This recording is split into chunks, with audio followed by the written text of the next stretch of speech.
आदर, अभिनंदन, आभार। मैं ज्योतिष कुमार आप सबका स्वागत करता हूं। आज के इस वीडियो सीरीज में आज का हमारा टॉपिक है आत्मनिर्भर भारत, समस्या और समाधान। आत्मनिर्भरता एक बहुत ही सकारात्मक शब्द है और अभी के समय में इसका महत्व और भी बढ़ गया है। इस विषय पे चर्चा करने के लिए हमारे साथ मौजूद हैं सुनील सिंह यादव, जो कि सांख्यिकी अधिकारी हैं और साथ ही वरिष्ठ शोधार्थी बनारस हिंदू यूनिवर्सिटी में हैं। और साथ ही हमारे साथ मौजूद हैं युवा अर्थशास्त्री रंजीत सिंह पटेल जी, ये वरिष्ठ शोधार्थी बनारस हिंदू यूनिवर्सिटी में हैं। हम आग्रह करते हैं रंजीत सर से आज के इस टॉपिक पर चर्चा की शुरुआत करें। रंजीत सर और सुनील सर, आप दोनों से आग्रह है कि इस चर्चा में की शुरुआत करें और इस चर्चा का प्रारूप ये होगा कि इससे संबंधित कुछ महत्वपूर्ण बातें हैं, आत्मनिर्भर भारत से संबंधित सवाल जवाब भी हो चर्चा के दौरान तो ज्यादा अच्छा होगा। तो हम आग्रह करते हैं कि आज का कार्यक्रम शुरू की जाए। धन्यवाद धन्यवाद ज्योतिष जी। सबसे पहले तो मैं आप सबको धन्यवाद करता हूं कि इतना बढ़िया आप लोग प्रोग्राम करा रहे हैं, बहुत काफ़ी जागरूकता फैल रही है। हम देख रहे हैं कि पिछले 3-4 महीने से कोरोना वायरस के कारण जो स्थिति पैदा हुई पूरे विश्व में, भारत में भी इसका काफ़ी प्रभाव रहा, खास करके अर्थव्यवस्था पे। तो जो कोरोना वायरस के फैलने से जो एक महामारी ने अपना स्वरूप लिया, अर्थव्यवस्था को ठप कर दिया। तो अर्थव्यवस्था को ठप होने के बाद आपका टॉपिक जैसा कि हम लोग रखे हैं कि आत्मनिर्भर भारत, तो आत्मनिर्भर भारत अब ये शब्द क्यों पनपा? आखिर इस महामारी से आत्मनिर्भरता शब्द का स्वरूप कैसे बाहर आया?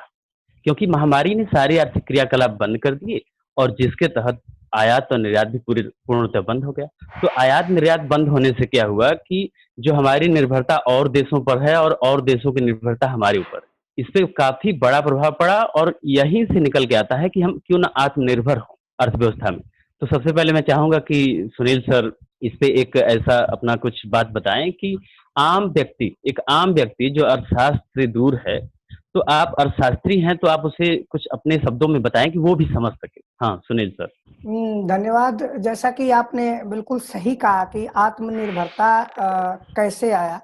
जहाँ तक अगर हम पीछे जाकर के इतिहास में देखें तो ये आत्मनिर्भरता शब्द कोई नया शब्द नहीं है, बहुत काफी पीछे से इस पे बात की जा रही थी। इस समय फोकस में आया जब प्रधानमंत्री जी ने अपने भाषण में वोकल फॉर लोकल की बात की, तब से ये और हाईलाइट हुआ। तो अगर हम आत्मनिर्भरता की बात करें तो इसको समझने के लिए हमें कुछ पीछे से देखना पड़ेगा कि क्या आत्मनिर्भरता वास्तव में है क्या। जैसा कि आज तमाम प्रकार के सोशल मीडिया के माध्यम से देखा जाता है कि हम एक्सपोर्ट इंपोर्ट को क्लोज कर दें, हम सिर्फ वही करें, तो हम किस प्रकार के इकोनॉमी की बात कर रहे हैं? आत्मनिर्भरता करने का मतलब क्या हम उस इकोनॉमी की बात कर रहे हैं जो रॉबिन्सन क्रूसो टाइप की इकोनॉमी हो, जिसमें जो हम उत्पन्न करते हो वही खाते हो, बिल्कुल क्लोज इकोनॉमी हो, न किसी से व्यापार होता हो, न कुछ किसी से कुछ भी होता हो, हम जितना उत्पादन करें उतना ही खाएं? तो क्या इस ग्लोबलाइजेशन के दौर में, अब प्रश्न ये खड़ा होता है कि क्या इस ग्लोबलाइजेशन के दौर में आत्मनिर्भर होना, जैसा कि टर्म डिफाइन किया जा रहा है सोशल मीडिया के माध्यम से, ये संभव है? मुझे नहीं लगता ये संभव है, क्योंकि ये आप पीछे से भी देखें तो व्यापार एक ऐसा टर्म रहा है जो हर देश किसी न किसी रूप में किसी न किसी माध्यम से व्यापार करता रहा है। दो कॉन्सेप्ट आते हैं, एक होता है सेल्फ रिलायंस जिसको हम आत्मनिर्भर कहते हैं, एक होता है सेल्फ सेंट्रेड जिसको हम आत्म केंद्रित कहते हैं। इन दोनों में जब हम डिफरेंट कर लेंगे तो सेल्फ मतलब ये है कि हम जो कुछ भी उत्पन्न करें वो खुद उपभोग करें और ना ही हमको किसी से लेना है और ना ही किसी से हमको कुछ देना है। आम भाषा में इसको इस तरह समझ सकते हैं। आत्मनिर्भर का मतलब क्या है? आत्मनिर्भर का मतलब यहाँ ये है कि हम उन छोटी छोटी चीजों को, उन छोटे छोटे वस्तुओं का उत्पादन स्वयं करें और उसका उपभोग करें जो हम बाहर से मंगाते हैं। पूर्णतः नहीं, क्योंकि उन छोटे उत्पादनों में भी, अब आप सबसे अच्छा उदाहरण के थ्रू एक समझिए, मान लीजिए सबसे जरूरी है मेडिकल। भारत मेडिकल इंडस्ट्रीज में अव्वल राष्ट्रों में गिना जाता है, खासतौर से मेडिसिन के मामले में, not in the matter of facilities. Medicine के मामले में काफी अच्छी क्वालिटीज की मेडिसिन, लेकिन मेडिसिन को बनाने के लिए रॉ मटेरियल्स हमारे पास है, लेकिन उसके बनाने के लिए और मटेरियल्स हम चीन से आयात करते हैं। तो क्या इसमें हम आत्मनिर्भर हो सकते हैं? अब हम इसको समझने के लिए सेल्फ रिलायंस और सेल्फ सेंटर्ड की जब बात करते हैं तो इसका मतलब यह है कि हम दुनिया के विकास में मदद करें, न कि दुनिया का बहिष्कार करें।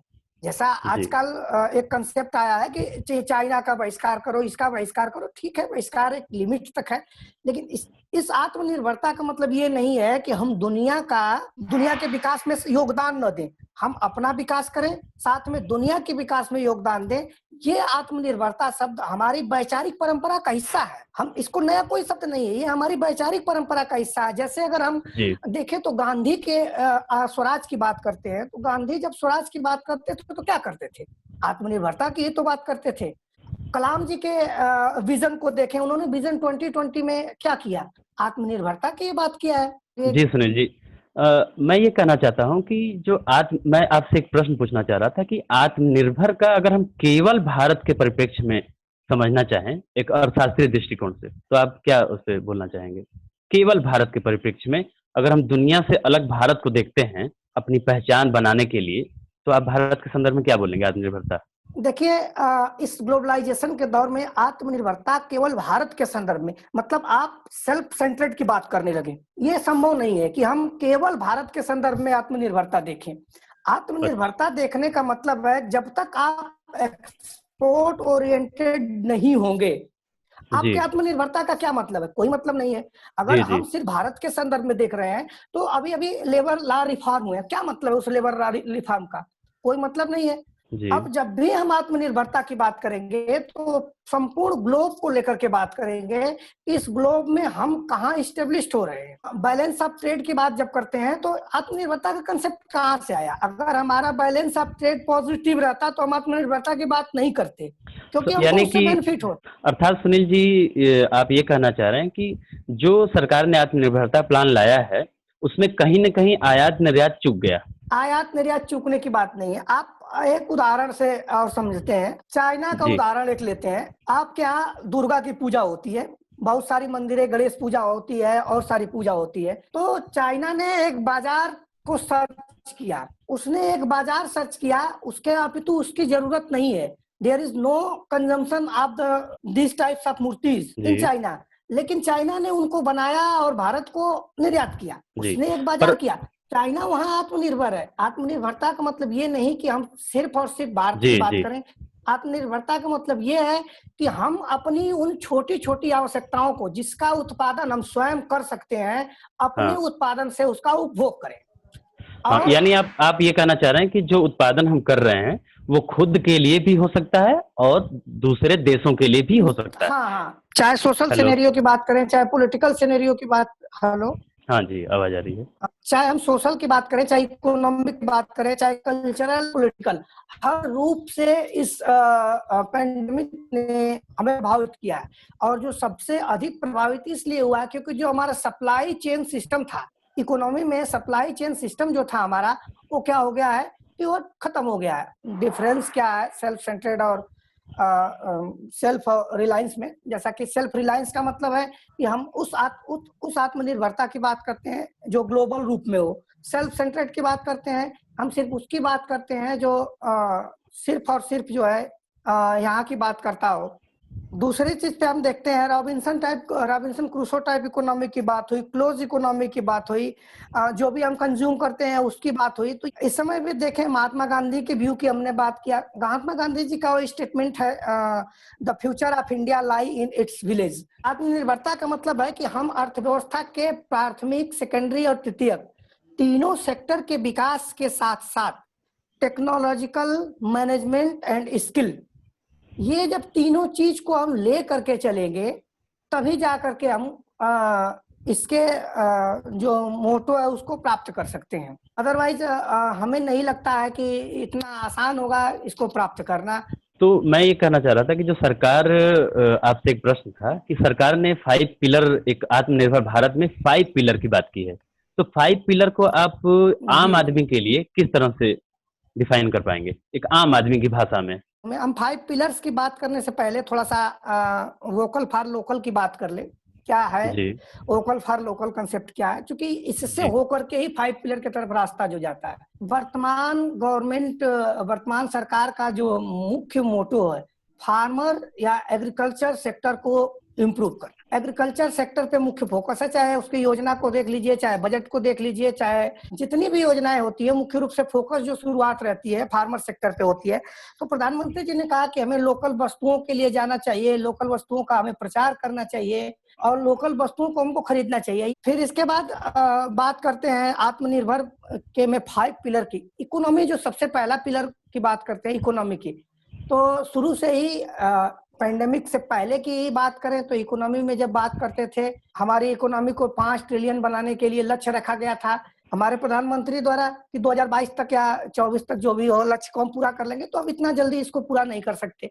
इस लक्ष्य को पूरा करने के लिए जो दूसरी मेन चीज है, हमारे जो इंफ्रास्ट्रक्चर, किस प्रकार का इंफ्रास्ट्रक्चर स्टेब्लिश किया जाए, किस कैसे इसको प्राप्त किया जाए। जब तक हम डेवलप नहीं करेंगे तब तक हम इकोनॉमी को 5 ट्रिलियन नहीं बना सकते। तीसरा चीज अगर हम बात करते हैं तो सिस्टम का मतलब ये है इनके कि जो हमारा एग्जीक्यूटिव पावर है, जो इस कार्य को करता है, उसमें भी रिफॉर्म जरूरी है। अदरवाइज मान लीजिए अगर हमें कोई ऐसी व्यवस्था लेके आते हैं और जो हमारे कर्मचारी हैं जो उसको कार्य को करते हैं, सामान्य भाषा में सीधे सीधे है, जो कार्य को करते हैं उनको उस व्यवस्था के बारे में पता ही ना हो, उनको कंप्यूटर चलाना नहीं आता हो और हम जीएसटी में सारे की सारी व्यवस्था ऑनलाइन कर रहे हैं, तो ये बताइए वो कैसे वो सिस्टम जो हमारा पुराना एग्जिस्टिंग सिस्टम है वो कैसे उस इंफ्रास्ट्रक्चर के माध्यम से उस इकोनॉमी में बदलाव ला पाएगा। तीसरा जो भारत के पास डेमोग्राफी डिविडेंड की बात होती है, जो कि सर्वाधिक बहुत दिनों से चला आ रहा है और काफी दिनों तक ये रहने वाला है, तो इस डेमोग्राफी डिविडेंड को कैसे हम इकोनॉमी में यूज करें, ये सबसे बड़ा ये चीज है। भारत के साथ समस्या अभी रिवर्स माइग्रेशन की समस्या आई है, ये भी इस चौथे पिलर में ही समस्या है। और जो सबसे मेन समस्या है जो ये सप्लाई शॉक्स जो लगा है इस समय डिमांड साइड से, डिमांड की कमी है, इसको कैसे इंक्रीज किया जाए। अगर इन 5 चीजों पे हम फोकस करते हैं तो आपको कोई पुराना कंसेप्ट नहीं दिखेगा, बल्कि ये सेम कंसेप्ट है जैसा पहले भी किया जा चुका है। तो ये है 5 पिलर्स की बात करते हैं। इन 5 पिलर्स को प्राप्त करने के लिए गवर्नमेंट ने 5 स्टेप बताया कि हम किस किस सेक्टर को कैसे कैसे फोकस करेंगे, कैसे किस किस फेज में कैसे कैसे जाएंगे। तो ये 5 पिलर का इनका गवर्नमेंट का व्यू रहा है। जी जी रंजीत जी, आत्मनिर्भर भारत किन किन समस्याओं को टारगेट करेगा अर्थव्यवस्था में? जी सुनील जी, आवाज मेरी जा रही है? हाँ आवाज आ रही है आपकी। जी, तो मैं कह रहा था कि आत्मनिर्भर भारत जो निर्मला सीतारमण जी जो हमारी वित्त मंत्री हैं, उन्होंने जो आत्मनिर्भर भारत देश के सामने रखा है, 20 लाख करोड़ का बजट है उसके लिए, वो किन किन समस्याओं को टारगेट करेगा, किन किन समस्याओं को वो लक्ष्य करेगा? पैकेज जो वर्तमान पैंडेमिक है, इसमें जो हमारे छोटे और मझोले उद्योग हैं, खासतौर से एमएसएमई के लिए टारगेट किया गया है, बूस्ट करने के लिए रखा गया है। आत्मनिर्भर भारत, हम आत्मनिर्भरता को 1 साल में नहीं प्राप्त कर सकते। हमको आत्मनिर्भरता प्राप्त करने के लिए लॉन्ग टर्म पॉलिसी अपनाना होगा। लॉन्ग टर्म पॉलिसी मतलब हमको ऐसा माहौल क्रिएट करना होगा, इस प्रकार के जो है, जैसा कि गवर्नमेंट ने अभी हाल में सबसे पहला जो इनिशिएटिव लिया है तो 4L पे फोकस किया है। आप उस 4L को जब देखेंगे तो आपको लगेगा कि हाँ ये लॉन्ग टर्म जो है टारगेटेड है। वो इसको अचीव करने के लिए, आत्मनिर्भर भारत को अचीव करने के लिए जो ये चीज है, ये चीज इंपॉर्टेंट है। जैसे लैंड की बात करते हैं, कृषि सेक्टर, मैंने जैसे कहा पहले कि पूरे गवर्नमेंट का फोकस ही कृषि सेक्टर पे रहा है। तो हम जानते हैं कि हमारी मैक्सिमम जो फर्टिलाइज लैंड है जिसपे हम खेती करते हैं, वो संपूर्ण कृषि भूभाग का बहुत कम है। बहुत सारे भूभाग बंजर पड़े हुए हैं। तो हमको लैंड रिफॉर्म सिस्टम करना होगा। हमको जो भूमि सुधार है, इस पे भूमि सुधार कानून, चाहे वो कानूनी रूप से हो चाहे किसी रूप से, हम जब तक भूमि सुधार नहीं करेंगे तब तक हम आत्मनिर्भरता के स्टेज में जो पहला कदम होता है वो नहीं रख पाएंगे जी। तो मतलब आत्मनिर्भरता के लिए जो फर्स्ट स्टेप है वो हमारा लैंड रिफॉर्म से स्टार्ट होगा। दूसरा लेबर रिफॉर्म, जैसा कि आप देख चुके हैं गवर्नमेंट इनिशिएट कर चुकी है लेबर रिफॉर्म के सेक्टर में जो तमाम प्रकार की कमियां थी जिससे जो है इंडस्ट्रीज आप भारत में आने से समस्याग्रस्त होती थी और उनको डर रहता था कि वहाँ तमाम प्रकार के लेबर लॉ को लेकर के वो लगाया गया है, बाउंडेशंस है, उन बाउंडेशंस को दूर करने का प्रयास गवर्नमेंट कर रही है।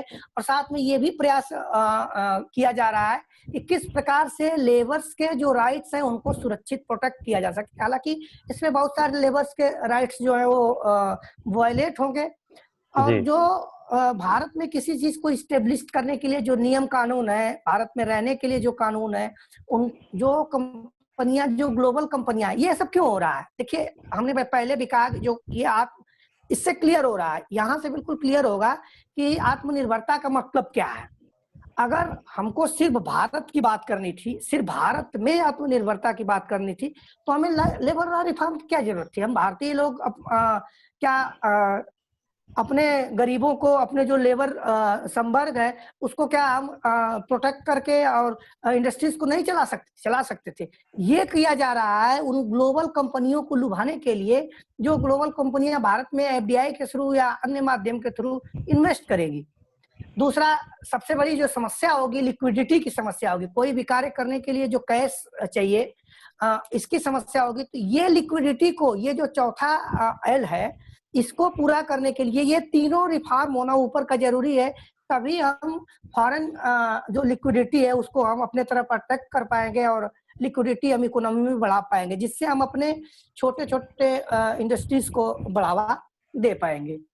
जी जी सुनील जी, मैं आपसे एक प्रश्न करना चाह रहा था कि जो आर्थिक पैकेज है आत्मनिर्भर भारत, जो देश का सबसे जरूरतमंद आदमी है, उसके लिए आप इसे कैसे देखते हैं? देखिए, आर्थिक पैकेज जो दिया गया है आत्मनिर्भर भारत, जहां तक मुझे लगता है कि आत्मनिर्भर भारत कोई विशेष आर्थिक पैकेज नहीं है, ये लॉन्ग टर्म गोल है। जो आप आर्थिक पैकेज की जब बात करते हैं तो सीधे हम पेंडेमिक पे आ जाते हैं, इस महामारी पे आ जाते हैं। इस महामारी जैसे में आम जनता जो समझ रही है कि जो अभी कोरोना का जो महामारी था, उसके लिए जो सरकार ने लाया आत्मनिर्भर भारत, तो तुरंत जो फौरी राहत था कि एक पेंडेमिक से 2-3 महीने बाद हम लोग जो उभरे हैं, बाहर निकलने की कोशिश कर रहे हैं, उस समय जो सबसे जरूरतमंद आदमी है उसके लिए आर्थिक पैकेज क्या है? देखिए, डायरेक्टली कोई भी, हमें नहीं लगता है कि सरकार द्वारा डायरेक्टली कोई भी ऐसा इनिशिएटिव लिया गया है जो उस सेक्टर तक पहुंचे जो सर्वाधिक प्रभावित है। जितने भी इनिशिएटिव लिए गए हैं सब इनडायरेक्टली जो है उसको इफेक्ट करेंगे, डायरेक्टली कोई इफेक्ट नहीं करेगा। चाहे आप एमएसएमई सेक्टर पे जो 20 लाख करोड़ दिया गया है उसकी बात कर ले, चाहे अन्य छोटे छोटे जो पैकेज दिए गए वो बात कर ले। इसकी जब बात हम करते हैं तो और भी आगे देखते हैं हम, जब तो डायरेक्टली नहीं, इनडायरेक्टली होगा। और जो इनडायरेक्टली, आप जानते हैं कि जैसा एक सिस्टम होता है, एक चेन होती है, जब इनडायरेक्टली कोई चीज इफेक्ट होता है तो उसका इफेक्ट तुरंत नहीं दिखता है। जैसा कि आम व्यक्ति ये चाहता है कि उसका इफेक्ट तुरंत दिखे, तो तुरंत नहीं दिखेगा। तो ये आत्मनिर्भर भारत की जब बात की गई है तो इसका इफेक्ट तुरंत नहीं दिखेगा। आप तुरंत किसी चीज को प्रोड्यूस नहीं कर सकते, आप तुरंत इंडस्ट्रीज एस्टेब्लिश नहीं कर सकते। उसके लिए एक लॉन्ग टर्म गोल है जिसपे करेंगे। आगे हम देखते हैं कि इस पेंडेमिक के दौरान कौन कौन सी समस्याएं उत्पन्न हुई हैं, जैसे चुनौतियां क्या हैं और उनसे निपटारा कैसे किया जाए। ये अगला इसके तरफ हम लोग बढ़ेंगे।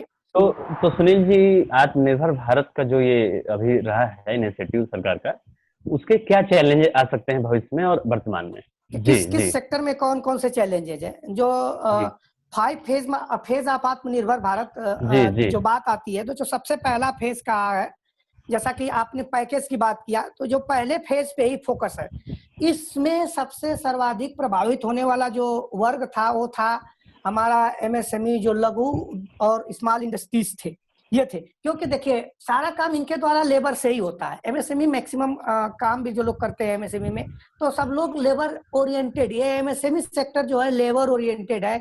और लॉकडाउन की वजह से सर्वाधिक जो है प्रभावित जो हुआ है, लेबर मूवमेंट रुक गया, लेबर जो है एक जगह से दूसरे जगह जाना रुक गया। इनका सप्लाई चेन सिस्टम जो है, जो एमएसएमई का सप्लाई चेन सिस्टम है, इसको भी आप देखेंगे तो ये भी उन लेबर के थ्रू ही होता है। They are not technological efficient MSME sector. इसलिए जो सबसे पहला पैकेज आया गवर्नमेंट की तरफ से एमएसएमई सेक्टर, तो किस प्रकार से इस एमएसएमई सेक्टर को टेक्नोलॉजी से जोड़ा जाए, इसमें इस दिशा में पहला जो कदम उठाया गया है। तो एमएसएमई सेक्टर को जो तमाम प्रकार की ग्लोबल कंपनियां हैं उनसे जोड़ा जा रहा है कि एमएसएमई सेक्टर के जो प्रोडक्ट्स हों, उन प्रोडक्ट्स को डायरेक्ट सेलिंग के माध्यम से जनता तक, आम जनता तक पहुंचाया जाए। फॉर एग्जांपल आप देखेंगे तो बहुत सारे अभी एमओयू साइन हुए हैं, भारत सरकार और कंपनियां हैं, जैसे फ्लिपकार्ट को ले लेते हैं। फ्लिपकार्ट के से अभी एक एमओयू साइन हुआ है कि आप डायरेक्ट जो है एमएसएमई सेक्टर में जो प्रोडक्शन होता है उसको इनिशिएट करें और आप उसको सेल करें। दूसरा जो सर्वाधिक प्रभावित होने वाला चीज रहा है, फार्मर्स में जो माइग्रेशन की समस्या आई है और फार्मर्स के साथ जो इनको इनके प्रोडक्ट्स का उचित मूल्य नहीं मिल पाया। हमारा किसान इसलिए नहीं प्रभावित है कि वो कम उत्पादन करता है, वो उस पर प्रभाव तब पड़ता है जब हमारा किसान अधिक उत्पादन करता है। कम उत्पादन में तो हमारा किसान प्रभावित नहीं होता है, जब कम उत्पादन करता है तो उसको अच्छा मूल्य मिल जाता है। जब एग्रीगेट अधिक उत्पादन हो जाता है तो उसके वस्तु उसका मूल्य कम हो जाता है, पता चलता है कि पहले जितना किया था उससे भी कम मिल गया उसको। तो ये समस्या है जो poor inclusion and migrant farmers की बात है। ये दूसरा फेज होगा जिसमें सुधार किया जाएगा। तीसरा, एग्रीकल्चर सेक्टर में नॉट ओनली फार्मिंग सेक्टर की बात हम करते हैं बल्कि एग्रीकल्चर एंड एलाइड सेक्टर की बात करते हैं, जिसको हम ले करके चलेंगे। जैसा कि गवर्नमेंट का फोकस है, बिल्कुल उसको तीसरे फेज में रखा गया है। जो चौथा फेज होगा, नॉन होरिजिन ऑफ ग्रोथ, जो ग्रोथ के और एलिमेंट्स हैं सबको लेकर के चलना होगा। और चौथा जो अदर रिफॉर्म की बात की है, जिसमें लेबर, लैंड और लॉ रिफॉर्म की बात आ रही थी, ये पांचवें फेज की बात है। तो जब इसको हम लेकर के चलेंगे तभी आगे हम देख पाएंगे। देखिए, सबसे पहला जो प्रॉब्लम इकोनॉमी शेयर करी, मैंने कुछ को सॉर्ट आउट करने का प्रयास किया है, कौन कौन से समस्याएं आई हैं। इनमें से कुछ मुख्य समस्याएं इस प्रकार है। अनएम्प्लॉयमेंट की समस्या जो आई है, बिल्कुल रिवर्स माइग्रेशन के थ्रू जो एम्प्लॉय थे वो चले आए हैं, तो उनके सामने एक बहुत बड़ी आजीविका की बहुत बड़ी समस्या खड़ी हो गई है। सप्लाई चेन पे जो दबाव आया है, सप्लाई चेन सिस्टम जो है हमारा कमजोर हो गया है, या एक तरह से कहें कि टूटने के कगार पे है, तो ये भी एक समस्या है। गवर्नमेंट का जो इनकम है, जो गवर्नमेंट का रेवेन्यू है, इस पे भी बहुत ज्यादा प्रभाव आया है। कहें कि गवर्नमेंट इतनी परेशान हो गई लॉकडाउन के दौरान कि जिस चीज को सर्वाधिक हम जो है मानते हैं कि हानिकारक चीज है, अल्कोहल, उसको गवर्नमेंट को उस लॉकडाउन के दौरान खोलना पड़ा। क्योंकि हम जैसा जानते हैं कि सरकार के 80% जो एक्सपेंडिचर होते हैं, नॉन प्लान एक्सपेंडिचर होते हैं, वो 3 सेक्टरों से आते हैं। प्रदेश सरकारों की खास तौर से बात करें तो excise duty, stamp duty and तीसरा सेक्टर जो पेट्रोलियम है। इन तीनों को अगर हम मिला करके देखें तो ये गवर्नमेंट के नॉन प्लान एक्सपेंडिचर का 85% खर्च वहन करते हैं। तो ये कारण रहा कि बीच में अपने इनकम कम होने की वजह से गवर्नमेंट को अल्कोहल खोलना पड़ा, दुकानें खोलनी पड़ी। इसके बाद जो हमारा टूरिज्म इंडस्ट्रीज है, पूर्ण रूप से कोलैप्स हो गया इस बीच में। Not a single tourist move from here to here, तो ये भी एक सबसे बड़ी समस्या रही है। फिर हॉस्पिटैलिटी इंडस्ट्रीज, होटल और जो इंडस्ट्रीज है सबसे अधिक प्रभावित हुआ, एकदम बिल्कुल ठप हो गया, उनका कार्यक्रम बंद हो गया, कुछ भी नहीं हो पा रहा है। इसके बाद कंज्यूमर एक्टिविटीज, जो उपभोक्ता डेली बेसिस पे अपना कार्य करता था, उसके सामने भी एक समस्या खड़ी हुई। फिर फ्यूल कंजम्पशन की जो समस्या हुई है, ये भी समस्या आई है। एलपीजी के जो सेल में राइज आई है, ये भी समस्या है। फिर रिवर्स माइग्रेशन की जो एक समस्या आई है, अलग से इसको देखने का प्रयास। तो अगर इनको हम फोकस करेंगे, इन चीजों पे लेकर के हम चलेंगे तो समस्या को हम दूर कर सकते हैं। अब कैसे दूर किया जा सकता है, इस पे थोड़ा सा समय भी हमको लग रहा है कि कभी होगा, तो जल्दी जल्दी इसको हम वो करने का प्रयास करते हैं। सबसे पहले हमको उन रूरल सेक्टर में स्ट्रेटेजिक पॉइंट्स को खोजना होगा जहां हम इंडस्ट्रीज को इस्टेब्लिश कर सके। या ये कहें कि एक कंसेप्ट आता है कि one district one industries establish करना होगा। एक जिले को उसके इंडस्ट्रीज में इस्टेब्लिश करके उसको उसमें स्पेशलाइजेशन बनाना होगा कि उसके प्रोडक्ट्स को हम ग्लोबल लेवल पे कॉम्पिटिटिव योग्य बना सकें। दूसरा कहते हैं जो अनडेवलप्ड इंफ्रास्ट्रक्चर है, इसको हमको डेवलप करना होगा। जो इस शहरीकरण, इस ग्लोबलाइजेशन के दौर में इंडस्ट्रीज का अर्बन एरिया में सेंट्रलाइजेशन हो गया है, या कह लें कि centralisation of industries in urban area, इसको हमको रिवर्स करना होगा, मतलब डिसेंट्रलाइज करना होगा कि इंडस्ट्रीज स्टेब्लिश्ड हो हमारे ग्रामीण इलाकों में, जिससे हम गांधी के स्वराज को और कलाम के विजन को प्राप्त कर सकें। इसके बाद जी अगर हम बिल्कुल आगे सही। देखें तो जो हमारे प्रोडक्ट्स हैं इनको ग्लोबल लेवल पे पहुंचाना होगा कि ग्लोबल लेवल पे वो कॉम्पिटेंट कर सके, और ग्लोबल लेवल पे तभी जाएंगे जब हम इनको संरक्षण देंगे। और जब हम प्रोटेक्शन देना स्टार्ट करेंगे तो सबसे बड़ी हमारे सामने बाधा उत्पन्न होगी WHO, WTO norms. World trade organisation ने बहुत सारे नाम्स ऐसे लगा रखे हैं कि आप प्रोटेक्शन नहीं दे सकते, तो जो डेवलप्ड कंट्री है सबसे पहले आपका विरोध वो करेंगे, तो उनके विरोध का भी सामना करना पड़ सकता है। इसको हमको देखना होगा। इसके बाद टैक्स सिस्टम में रिफॉर्म करना होगा, रेशनल टैक्स सिस्टम लाना होगा भारत को, लेबर रिफॉर्म करना होगा, सिविल सर्विस जो होती है इस पे रिफॉर्म करना होगा, एजुकेशन सेक्टर में रिफॉर्म करना होगा, टेक्नोलॉजिकल रिफॉर्म करना होगा, स्किल डेवलपमेंट करना होगा। मतलब ये बहुत बड़ा चैलेंज है आत्मनिर्भर भारत के उसको प्राप्त करने के लिए, और इन चैलेंज को जब हम कर पाएंगे तभी हम नेक्स्ट स्टेप में जो भारत सरकार की नीतियां हैं, मेक फॉर अदर्स मतलब हम दूसरों के लिए बनाए, खुद के खाने के लिए नहीं बनाए, मतलब हम अंतर्राष्ट्रीय व्यापार जी की तरफ जी सोच रहे हैं। मेक इन इंडिया आप देख चुके हैं, मेक इन इंडिया मतलब जो बाहरी इंडस्ट्रीज आकर के मेक इन इंडिया का जो है वो लगाती हैं, और फिर इस मेक इन इंडिया को मेड इन इंडिया में कैसे हम प्रोडक्ट करें। मेक इन इंडिया मतलब हम उनके टेक्नोलॉजी को कैसे बेनिफिट उठाएं, जो तमाम प्रकार के ला है, जो तमाम प्रकार के कॉपीराइट्स वो हैं, उनसे बचते हुए कैसे हम इनको मेड इन इंडिया में कन्वर्ट करें, जो कि मेड इन इंडिया ही जो है भारत का आत्मनिर्भर भारत का संकल्पना है। ये मेरे हिसाब से मैं इसको इसी ढंग से देखता हूँ। आपने जिस तरह से प्रॉब्लम और चैलेंज को सामने रखा है, मैं उम्मीद करता हूं कि किसी भी स्ट्रीम के बच्चे को या आम आदमी को भी आपकी बात पूरी तरह समझ में आएगी। बहुत ही अच्छा सुनील जी, आपने हमें हर पहलू को बताया। आत्मनिर्भर भारत के अर्थव्यवस्था के किन किन क्षेत्र पे प्रभाव पड़ेगा, क्या समस्या रही है, क्या प्रॉब्लम रहा है। एक चीज छूट गया है कि इसके ऐतिहासिक परिप्रेक्ष्य क्या है। जी, अगर इस पे आप अपनी कुछ बातें रख सकें तो हमारे लिए काफी अच्छा रहेगा।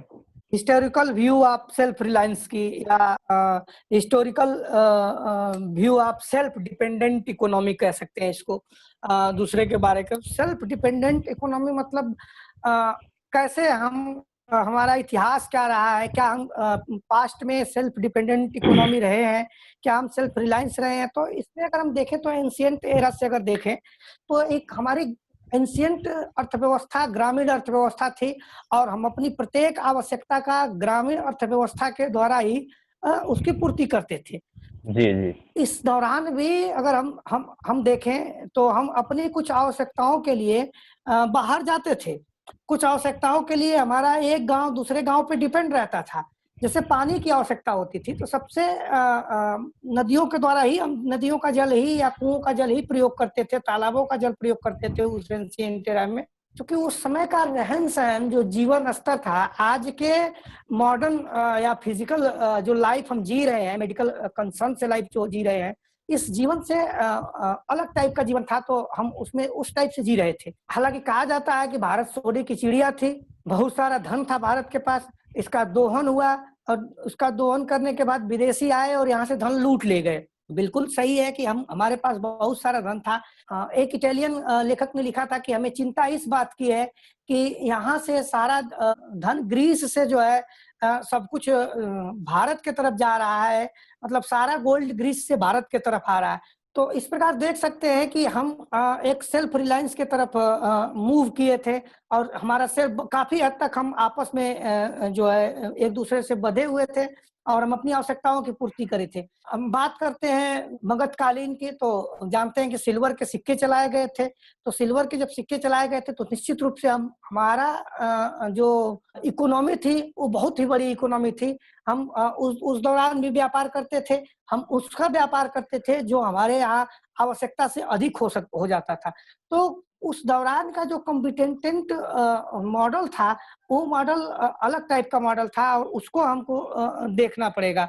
उस टाइप का हम नहीं ला सकते, लेकिन हमको पास्ट को देखते हुए फ्यूचर की आवश्यकताओं को या फ्यूचर में जो वर्ल्ड इकोनॉमी है उसके हिसाब से अपने आप को मैनेज करना पड़ेगा। मैनुअल एरा में अगर जब हम आते हैं तो जैसा कि सबसे एक अच्छी बात है सुनते हैं, हम उससे बता सकते हैं कि हम कितने समृद्ध थे। मोहम्मद गजनी ने 17 बार आक्रमण किया भारत पे और 17 बार लूटा। तो ये हमारी सेल्फ रिलायंस को दर्शाता है कि हम कितने सेल्फ रिलायंस थे।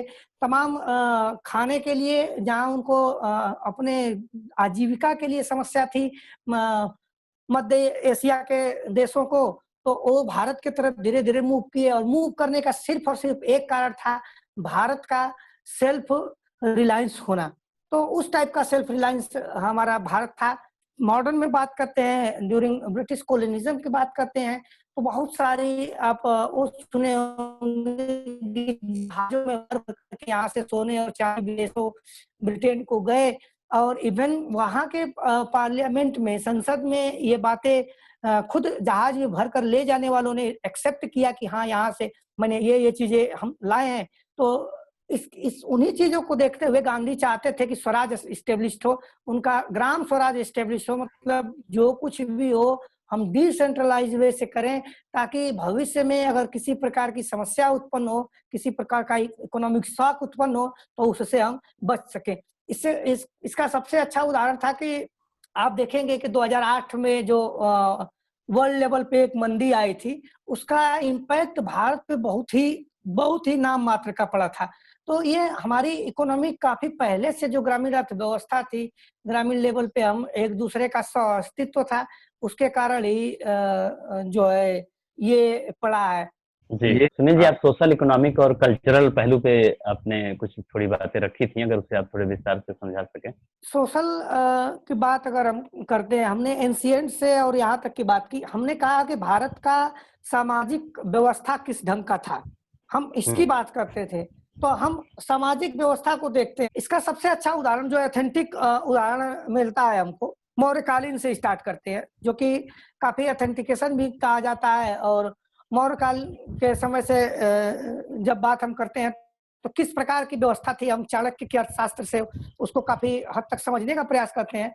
किस प्रकार की व्यवस्था थी हमारी? व्यवस्था ग्रामीण व्यवस्था थी।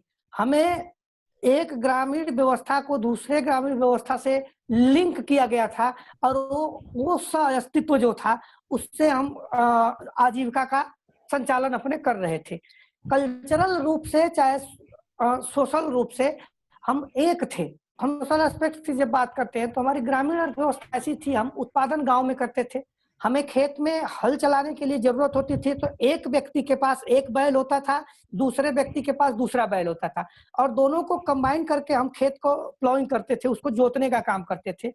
दूसरी बात कि अगर बड़ा फार्म होता था, अब बहुत दिनों तक हम लोग जब छोटे थे तब तक की बातें हैं, हम लोग देखते थे कि ये शेयर सिस्टम चलता था। जब ये सब समाप्त होगा, तो जब हमारी व्यवस्था कोलैप्स होगी और हम इंडिपेंडेंट रहना स्टार्ट करेंगे, तो लाजमी है कि अगर कोई भी समस्या होगी तो पूरा भार उसका मेरे ऊपर पड़ेगा।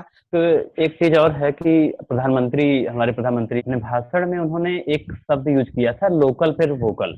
तो अगर इसे सरकार बढ़ावा देती है तो आप कैसे देखते हैं ग्रामीण अर्थव्यवस्था को लेकर? लोकल फॉर वोकल की बात जब हम करते हैं, इनके कहने का सीधा सा अर्थ था कि जो एमएसएमई सेक्टर है, जो छोटे छोटे इंडस्ट्रीज हैं, जैसे हम देखते हैं आजकल हम पत्तल यूज करते हैं, शादियों में थालियां यूज करते हैं, और वो थालियां किसकी? प्लास्टिक की बनी हुई यूज करते हैं, या थर्माकोल की बनी हुई थालियां यूज करते हैं।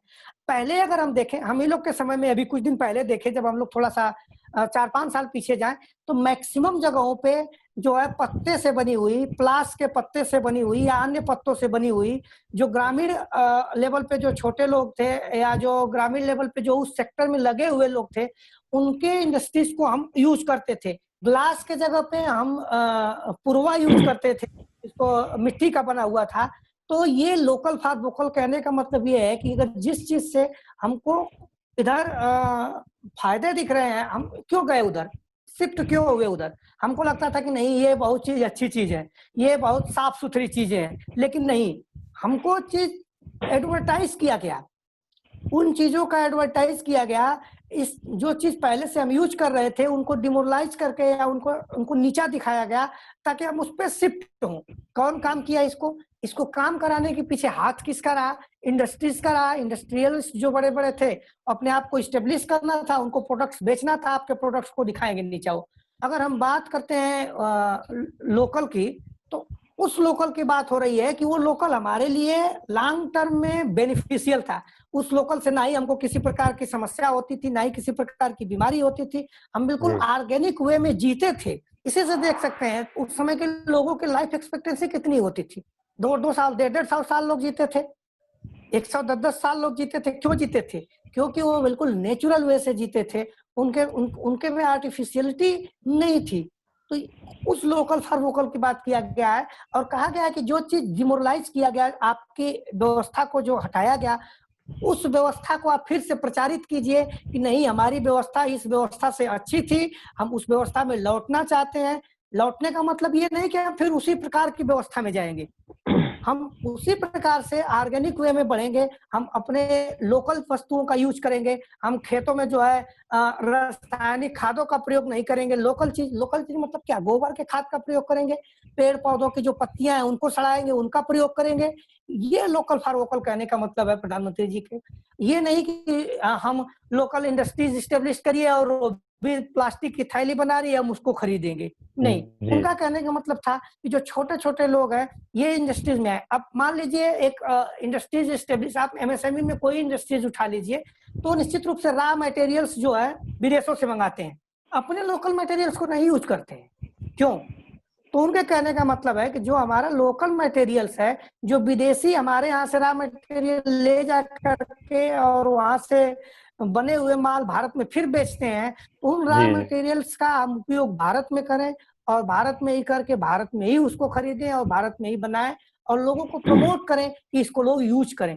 आप इसको किस ढंग से देखते हैं? कि क्या अलग टाइप से अगर देखते हो आप तो इस पे कार डालने का कष्ट करें। जी सुनील जी, मैं इसको इस तरह से देखता हूँ कि हमारे हर गांव, हर शहर और हर कस्बे में, यानी हम कह लें कि जो आप डेमोग्राफी का डिविडेंड की बात कर रहे थे, कि भारत में जितने भी भूभाग अलग अलग अपनी पहचान के साथ बने हुए हैं, उन हर क्षेत्र में कुछ ऐसी विधियां हैं, किसी भी बहुत से ऐसे प्रोडक्ट हैं जो कि कभी नेशनलाइज या इंटरनेशनलाइज लेवल पे वो पहुंचे नहीं, मगर वो अपनी बहुत ही जी गुणवत्ता जी की पहचान रखते हैं और वो जी अलग ही प्रोसेस से बनते हैं। वो प्रोसेस को कभी हम लोगों ने न ही बौद्धिकता के स्तर पे रजिस्टर किया है और न ही उस पहचान को हम आगे बढ़ा सके हैं।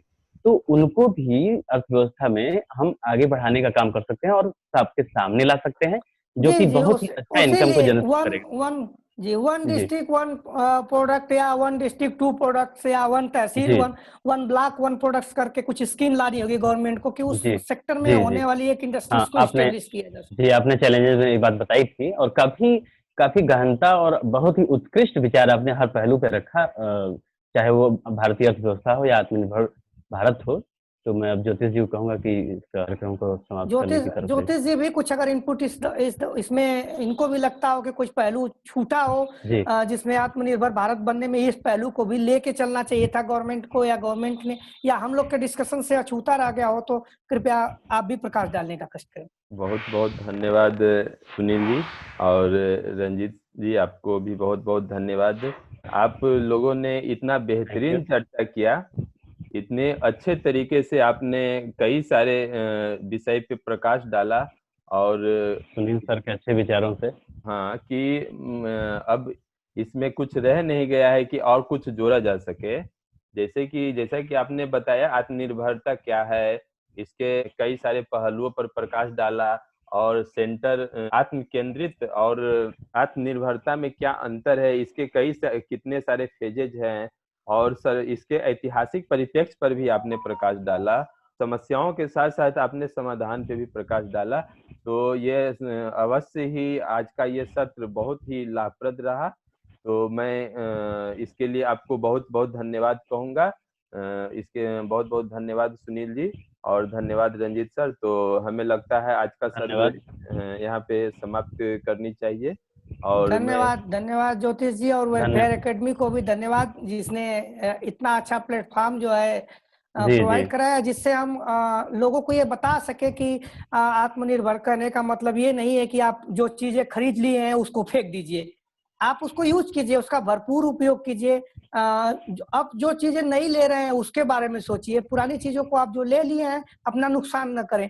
तो बहुत बहुत धन्यवाद। इस पे हम लोग को उन सेक्टर तक ये बात पहुंचानी होगी जो सेक्टर दूसरे को फॉलो करते हैं, तभी हम इसमें सफल हो पाएंगे। बहुत बहुत धन्यवाद रंजीत जी और ज्योतिष जी, दोनों लोग। आप धन्यवाद सुनील जी, ज्योतिष जी और वेलफेयर एकेडमी, बहुत ही अच्छा प्लेटफॉर्म ताकि हम लोग इस पे अच्छी चर्चा कर सके। इस तरह का कार्यक्रम हम और भविष्य में करते रहेंगे, तो हमारे साथ जरूर जुड़े जरूर। रहिए और हमारे चैनल को लाइक और सब्सक्राइब अवश्य कर दें। बहुत बहुत धन्यवाद। जी जी धन्यवाद।